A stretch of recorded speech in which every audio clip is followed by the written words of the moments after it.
ഇപ്പോൾ DGP അല്പം മുമ്പ് വ്യക്തമാക്കിയിരുന്നു അദ്ദേഹം സംഭവ സ്ഥലത്തേക്ക് തിരിക്കുന്നു എന്നാണ് അദ്ദേഹം പറഞ്ഞിരിക്കുന്നത്. ഇപ്പോൾ ശരത്ത് വിവരങ്ങളുമായി ചേരുന്നു. ശരത്ത്, ഈ ഒരു ആക്രമണം സംബന്ധിച്ചും അക്രമിയെ സംബന്ധിച്ചും എന്തെങ്കിലും കാര്യങ്ങൾ ആ, DGP ഘട്ടത്തിൽ വ്യക്തമാക്കുന്നുണ്ടോ?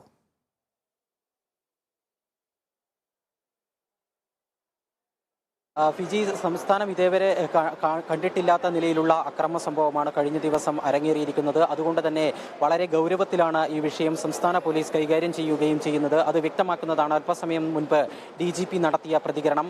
ഒരു പ്രത്യേക അന്വേഷണ സംഘം ഈ കാര്യം അന്വേഷിക്കുന്നതിന് വേണ്ടി രൂപീകരിക്കുമെന്നാണ് DGP അനിൽകാന്ത് അല്പസമയം മുൻപ് വ്യക്തമാക്കിയത്.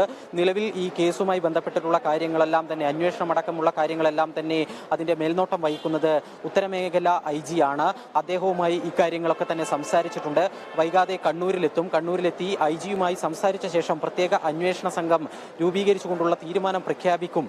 ആ അന്വേഷണ സംഘത്തിലെ ആരൊക്കെ ഉൾപ്പെടുന്നുണ്ട് തുടങ്ങിയ കാര്യങ്ങൾ അറിയിക്കും എന്നാണ് ഇപ്പോൾ അനിൽകാന്ത് വ്യക്തമാക്കിയിരിക്കുന്നത്.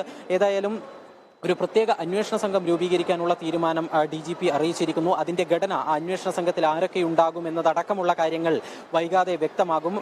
ഉത്തരമേഖല IG യുമായി കൂടിക്കാഴ്ച നടത്തിയ ശേഷം നേരിട്ട് കാര്യങ്ങൾ സംസാരിച്ച ശേഷമായിരിക്കും ഇത് സംബന്ധിച്ച് ഒരു കൃത്യമായ ഒരു ചിത്രം. ഈ അന്വേഷണ സംഘത്തിൽ ആരൊക്കെ ഉണ്ടാകും, അതിൽ റെയിൽവേ പോലീസ് ഉൾപ്പെടെയുള്ള ആളുകൾ ഉണ്ടാകുമോ, ATS-ന്റെ അംഗങ്ങൾ ഉണ്ടാകുമോ തുടങ്ങിയ കാര്യങ്ങൾ വ്യക്തമാവുകയുള്ളൂ. ഏതായാലും ATS-ന്റെ തലവൻ P. വിജയനും കോഴിക്കോട്ടേക്ക് തിരിച്ചിട്ടുണ്ട്. നിലവിൽ DGP അദ്ദേഹം കോഴിക്കോട്ടേക്ക് പോകുന്നുണ്ടോ എന്നുള്ള കാര്യം ചോദിച്ചിരുന്നു മാധ്യമങ്ങൾ. ആ ഘട്ടത്തിൽ ഒരു സ്ഥിരീകരണം നൽകുന്നതിന് DGP തയ്യാറായിട്ടില്ല.